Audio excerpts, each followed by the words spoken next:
Alhamdulillah bersyukur terhadap Ilahi dengan limpah kurnia dan rahmatnya dapat kami bertiga bersama-sama menyiapkan tugasan dengan jayanya. Setinggi-tinggi penghargaan juga diberikan kepada Encik Zurihan bin Yusof selaku pensyarah kami bagi kursus isu semasa dan cabaran masa depan yang berkod GISC 1082 yang banyak memberi tunjuk ajar dan nasihat kepada kami dalam menyiapkan tugasan produk pembelajaran yang diberikan. Mempunyai hubungan komunikasi yang baik antara pelajar dan pensyarah dapat memudahkan pelajar untuk bertanya dan mendapatkan maklumat yang berguna. Terima kasih diucapkan di atas dorongan, bimbingan, nasihat dan teguran yang membina sepanjang tugasan ini dilaksanakan. Tanpa tunjuk ajar daripada beliau, maka tidak dapatlah kami menyiapkan tugasan seperti yang dikehendaki dalam masa yang ditetapkan. Tidak lupa juga kepada ahli kumpulan yang bertungkus lumus dalam menyiapkan persembahan ini dan menyumbang dari segi idea, tenaga dan masa. Terima kasih juga diucapkan kepada semua yang terlibat secara langsung maupun tidak langsung dalam menyiapkan tugasan ini.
Assalamualaikum warahmatullahi wabarakatuh. Hari ini kumpulan saya akan mempersembahkan persembahan pentaksiran berterusan bagi subjek GISC 1082 yang bertajuk Kemunculan Kuasa Baru Ekonomi Dunia dan dibimbing oleh Encik Zurihan bin Yusof.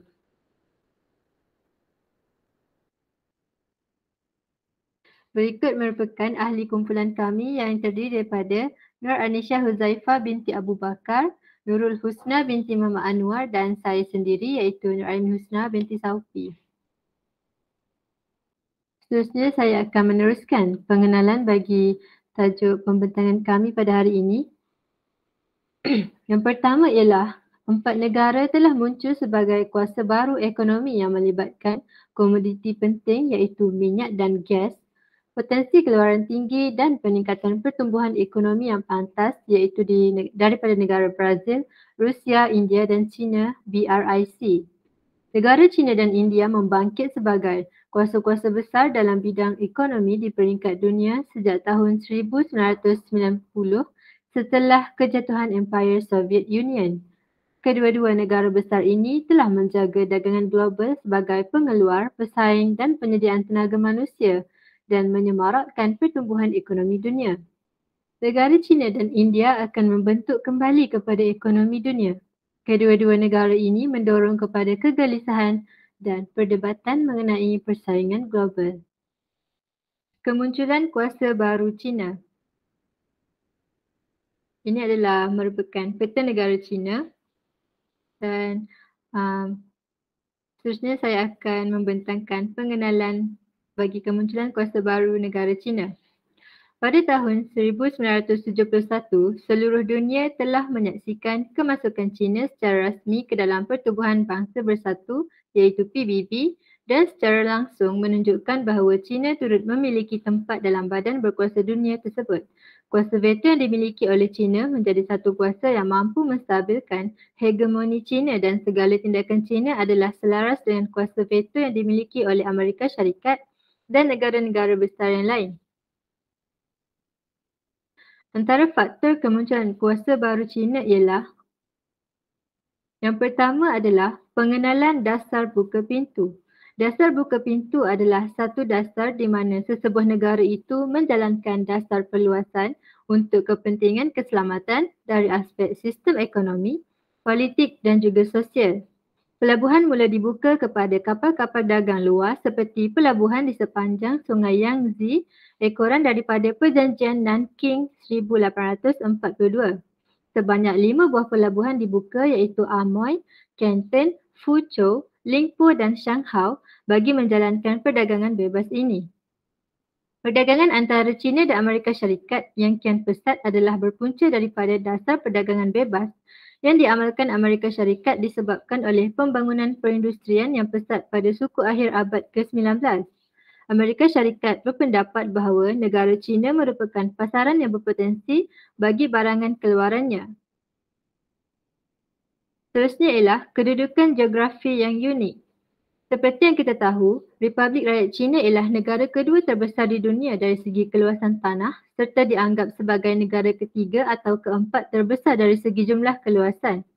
Laut di China mewujudkan sempadan dengan 5 negara iaitu Indonesia, Malaysia, Jepun, Brunei dan Filipina. Dari selatan, utara dan barat pas adalah sempadan tanah sepanjang 22,117 kilometer. Manakala melalui darat, China bersempadan dengan Rusia, Korea Utara, Kazakhstan, Mongolia, Afghanistan, Kyrgyzstan, Tajikistan, Nepal, Pakistan, Bhutan, India, Laos, Vietnam dan Myanmar. Yang ketiga ialah mempunyai tenaga kerja yang ramai, murah dan terlatih. Keupayaan negara China menjadi kuasa baru ekonomi dan rakan dagangan utama dunia disokong oleh pengukuhan dan juga populasi rakyatnya yang begitu ramai sekali. Kekuatan China pada masa ini adalah tenaga kerjanya yang murah dan terlatih di samping mempunyai potensi pasaran domestik yang lebih besar. Kelebihan ini membolehkan mereka menghasilkan barangan pada skala yang besar dengan harga yang murah serta berdaya saing. Seterusnya ialah pelaburan gergasi. Dalam menghadapi krisis kewangan dunia, pelaburan infrastruktur gergasi dari kerajaan China telah membantu mendorong ekonomi di negara-negara berkaitan sekaligus mampu menyediakan lebuh raya, landasan kereta api dan jambatan di kawasan pergunungan yang turut merangsang pembangunan ekonomi tempatan. Hakikatnya di barat ketika ini, iaitu ketika menghadapi perubahan situasi dan pandemik yang tidak pernah dialami dalam tempoh 100 tahun lalu, mereka dilihat lebih berminat untuk memperkasakan peranan kerajaan di dalam pasaran. Sebagai contoh, Boeing yang merupakan syarikat swasta dan dilarang beroperasi oleh pelbagai negara sesulan berlakunya kemalangan 737 MAX. Kerajaan Amerika Syarikat pula menekan negara-negara terlibat termasuk China untuk membenarkan Boeing kembali beroperasi seawal mungkin. Berbeza dengan Huawei, iaitu syarikat swasta yang menerajui teknologi maju dalam bidang 5G, ia pula disekat daripada memasuki pasaran barat oleh kerajaan Amerika Syarikat di atas alasan keselamatan negara yang sama sekali tidak berasas. Seterusnya saya akan menyerahkan pembentangan kepada rakan saya iaitu Anisha. Bismillahirrahmanirrahim. Saya akan meneruskan pembentangan ini mengenai kemunculan kuasa baru di India.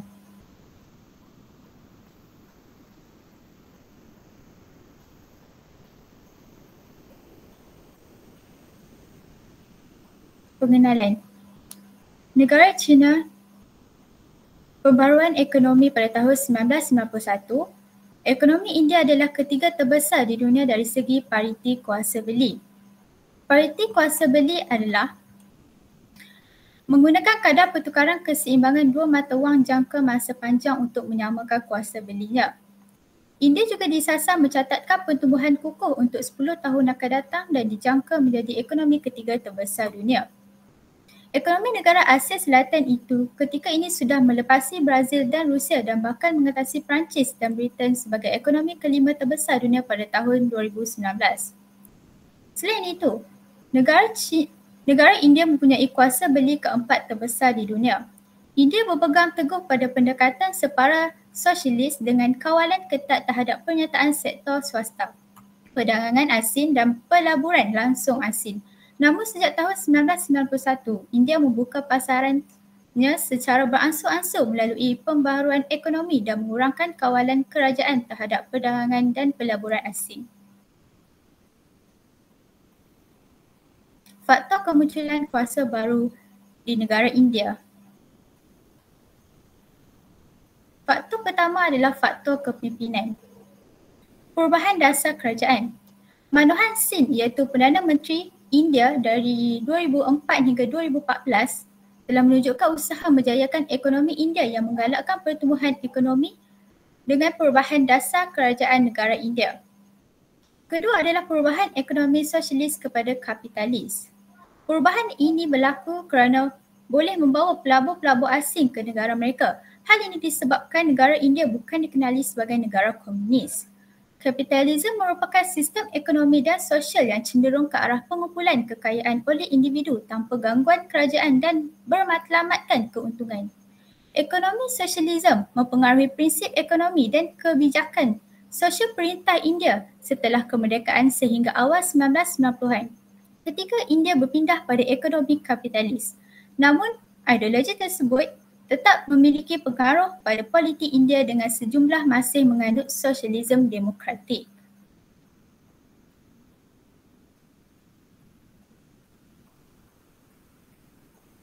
Perubahan dasar pandang ke timur ataupun dasar tindak timur. Kebangkitan India sebagai kuasa ekonomi dan langkah strategi untuk mengekalkan pertumbuhan ekonomi telah membawa kepada perubahan dasar luar India daripada dasar pandang timur kepada dasar tindak timur yang lebih agresif. Dasar baru ini dilihat sebagai satu pendekatan yang diambil oleh India untuk menghadapi perubahan senario global.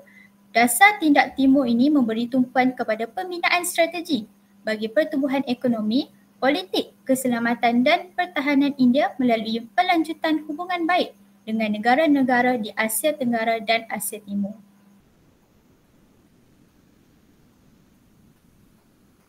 Faktor yang kedua adalah faktor demografi. Faktor demografi ini meliputi penduduk yang terlalu ramai, tenaga buruh yang murah serta pasaran negara India yang luas. Kita sedia maklum bahawa negara India merupakan negara kedua yang terdapat dengan seramai 1,000 juta lebih penduduk yang terdiri daripada 100 agama dan bahasa yang berbeza. Sejak mencapai kemerdekaan, India mengamalkan sistem pasaran walaupun menerima campur tangan kerajaan melalui dasar Sosialis Parti Kongres pada pentadbiran awal Perdana Menteri Jawaharlal Nehru. Sejak tahun 1991, India telah membuka pasarannya secara beransur-ansur melalui pembaharuan ekonomi dan pengurangan kawalan kerajaan terhadap perdagangan dan pelaburan asing. Selain itu, ekspor terbesar India ialah batu permata dan barangan perhiasan, barangan tekstil, produk kejuruteraan, bahan kimia dan pembuatan kulit.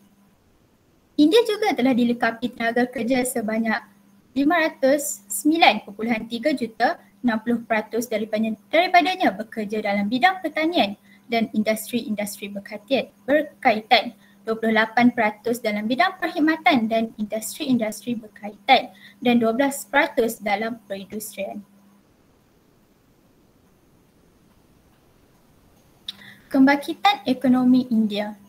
Selepas kemerdekaan India, mereka berpegang teguh pada pendekatan separa sosialis dengan kawalan ketat terhadap penyertaan sektor swasta, perdagangan asing dan pelaburan asing. Perkembangan ekonomi India bermula pada tahun 1991 setelah tamatnya Perang Dingin, maka bermulalah pembaharuan ekonomi dan pengurangan kawalan kerajaan terhadap dagangan dan pelaburan asing.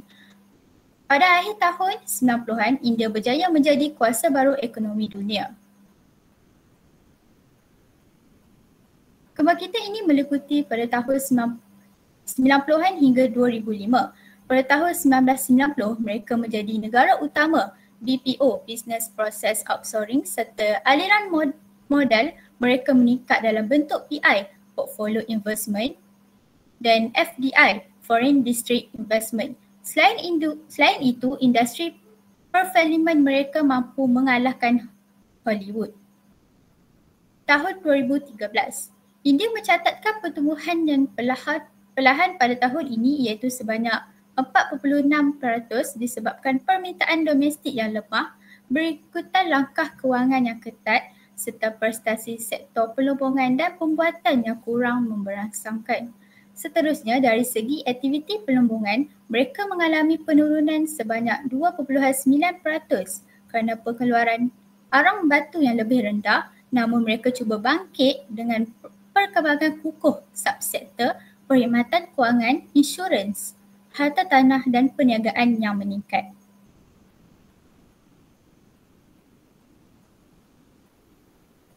Mulai tahun 1991, kebanyakan negara di Asia Tenggara mengalami krisis ekonomi yang serius termasuklah India. Pada waktu ini, International Monetary Fund telah menawarkan bantuan untuk memulihkan ekonomi India dengan syarat India sanggup membuat beberapa agenda reformasi. India telah melaksanakan Structural Adjustment Programs dengan bantuan IMF. Pada pemerintahan Narasimha Modi, reformasi ekonomi India diperkenalkan melalui Dasar Pandang Timur, menggantikan dasar pembangunan India yang pasif kepada lebih terbuka. 3 tujuan utama Dasar Pandang Timur iaitu mereformasi dan meliberalisasikan ekonomi India, mempercepatkan pertumbuhan ekonomi melalui pelaburan dan kerjasama ekonomi, membentuk rantau ekonomi dengan negara-negara Asia, terutamanya Asia Tenggara. Oleh itu, pada masa inilah India mula menyedari kepentingan bagi meningkatkan profil ekonomi serta diplomasinya dengan negara lain. Ini mendorong India menukarkan dasarnya dengan mementingkan hubungan dengan negara lain. Pada masa yang sama, negara-negara di Asia Tenggara seperti Thailand, Singapura, Malaysia sedang mengalami pertumbuhan ekonomi yang amat memberangsangkan. India melihat ini sebagai peluang bagi memulihkan ekonominya, lalu ia menjadi pilihan utama India mengembangkan jaringan kerjasama ekonominya. Dasar Tindak Timur juga memperkukuhkan hubungan India dengan negara-negara Asia Pasifik dan Asia Timur. Faktor kebangkitan ekonomi di negara India. Negara India telah mendapatkan bantuan daripada blok ASEAN. Pendekatan ekonomi India terhadap ASEAN telah menyebabkan hubungan India-ASEAN telah berkembang dengan baik dan ini menyebabkan kerjasama baru dalam bidang lain seperti keselamatan, politik, pembangunan infrastruktur iaitu jaringan fizikal melalui pembinaan jalan dan landasan kereta api. Oleh demikian, hasil daripada kerjasama tersebut, India telah membina India-Myanmar Friendship Road sepanjang 165 km yang menghubungkan utara Myanmar dengan lebuh raya utama India yang dikenali National Highway 39. Pembentangan akan diteruskan oleh Nurul Husna.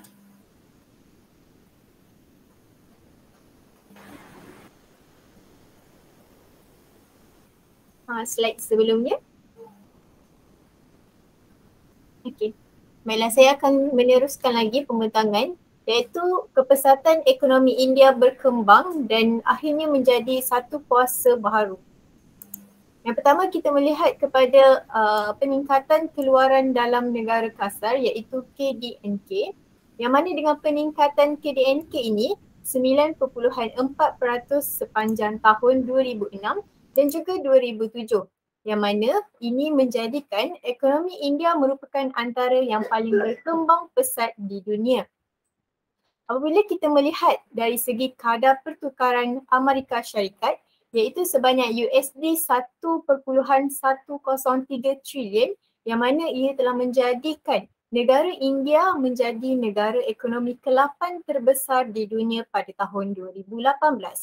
Dari segi kuasa beli pengguna, KDNK meletakkan negara India sebagai negara kelima terbesar pada tahun 2005 dengan jumlah sebanyak $2,341,000. Dari segi pendapatan iaitu per kapita iaitu nominal dengan sejumlah USD 820 dan telah menjadikan negara India berada di tangga ke-128 di dunia. Dari segi pendapatan per kapita, negara India telah mencatatkan sebanyak USD 3,700 dan telah berada di kedudukan yang ke-118 dunia. Kita melihat kepada usaha yang kedua iaitu memperkukuhkan tenaga kerja. India telah memperkukuhkan tenaga kerja sebanyak 509.3 juta orang yang mana 60% telah bekerja dalam bidang pertanian iaitu merangkumi 20% KDNK dan juga hasil pertanian utama di India merangkumi beras, gandum, biji minyak, kapas, rami, teh, tebu dan juga ubi kentang. Manakala 28% telah bekerja dalam bidang perkhidmatan yang merangkumi 54% KDNK dan juga 12% telah berkhidmat dalam bidang perindustrian yang merangkumi 18% KDNK. Dan juga perindustrian utama negara India ini ialah pembuatan kereta, simen, kimia, perkakas elektronik, pemprosesan makanan, jentera, perlombongan, petroleum, farmaseutika, keluli, kelengkapan, pengangkutan dan juga tekstil. Dan kita lihat kepada nilai ekspor dan juga import dipergagahkan.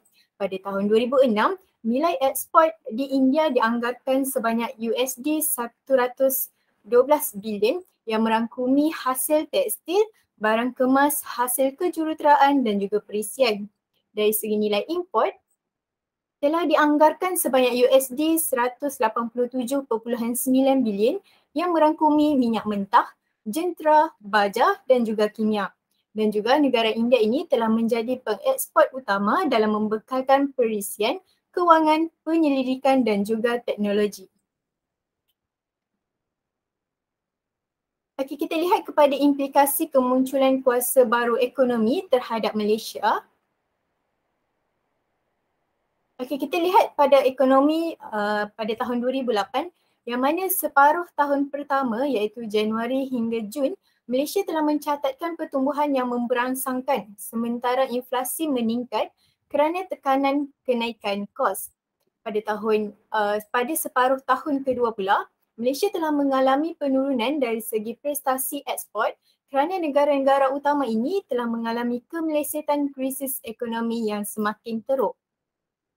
Ini juga telah menjejaskan perbelanjaan domestik pada separuh kedua 2018. Dan juga pada suku ketiga, inflasi domestik bertambah sebelum menurun pada suku terakhir. Yang mana ini menjadikan harga makanan dan juga bahan api menunjukkan kenaikan yang konsisten. Dan apabila dilihat pada keseluruhan 2008, purata kadar inflasi Malaysia ialah 5.4% iaitu telah menunjukkan kadar terpantas dalam tempoh 26 tahun yang mana nisbahnya adalah pada tahun 1982 nisbah 5.8%. Dan bagaimanapun kita lihat pada tahun 2008 tadi pihak berkuasa tidak melaksanakan pengetatan dasar kewangan. Okey, kita lihat pada tahun 2009.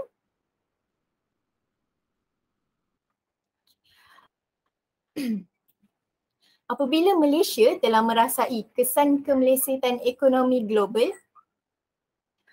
kerajaan telah mewujudkan satu pakej rangsangan pertama iaitu sebanyak 7.0 bilion ringgit Malaysia dan juga pakej rangsangan kedua iaitu sebanyak 60 bilion ringgit Malaysia untuk mengelakkan kemelesetan ekonomi semakin memburuk. Pada suku pertama, permintaan domestik mengecut sebanyak 2.9% disebabkan sektor perniagaan dan juga isi rumah mengehatkan perbelanjaan kerana ekonomi yang semakin meruncit. Kita lihat kepada unjuran KDNK yang mana kerajaan telah menurunkan di antara negatif 5.0% dan juga negatif 4.0% dari unjuran asal iaitu negatif 1.0% ke 1.0%.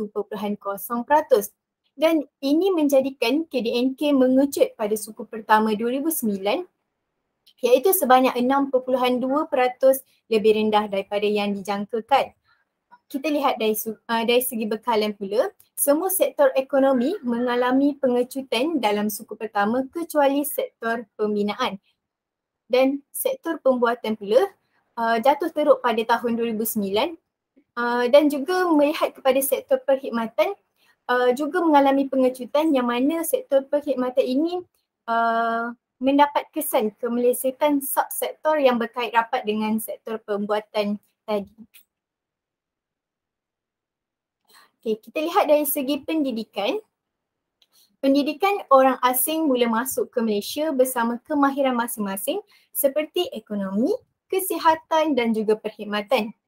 Yang kedua, teknologi pembelajaran cara baru mula diperkenalkan di setiap sekolah. Yang ketiga adalah penggunaan bahasa asing dalam pendidikan yang dimodelkan oleh pendatang luar. Dan yang terakhir adalah teknologi baharu yang lebih canggih seperti kemudahan fasiliti untuk pelajar dan guru didedahkan. Okay. Next. Okay, kita lihat kepada kesimpulan daripada kemunculan kuasa baru ekonomi ini. Yang mana kesimpulannya, China dan juga India mengambil kesempatan untuk mengembangkan kuasa mereka ke seluruh dunia. Hal ini dapat dilihat apabila China berjaya menguasai pasaran harga dan mempunyai kuasa pasaran yang besar serta membolehkannya untuk menolak firma baharu menyertai pasaran barangan. Manakala India yang dahulunya sebuah negara yang mempunyai sistem demokrasi yang lemah akhirnya berkembang maju dalam sektor ekonomi. India juga berjaya untuk bangkit menjadi sebuah kuasa besar ekonomi dan seiring dengan negara China. Dengan kemunculan kuasa baru ekonomi ini turut memberi kesan terhadap negara global lain khususnya Amerika Syarikat yang merasa tergugat dengan perkembangan dua buah negara ini. Okey, itu sahaja daripada kami. Sekian, terima kasih.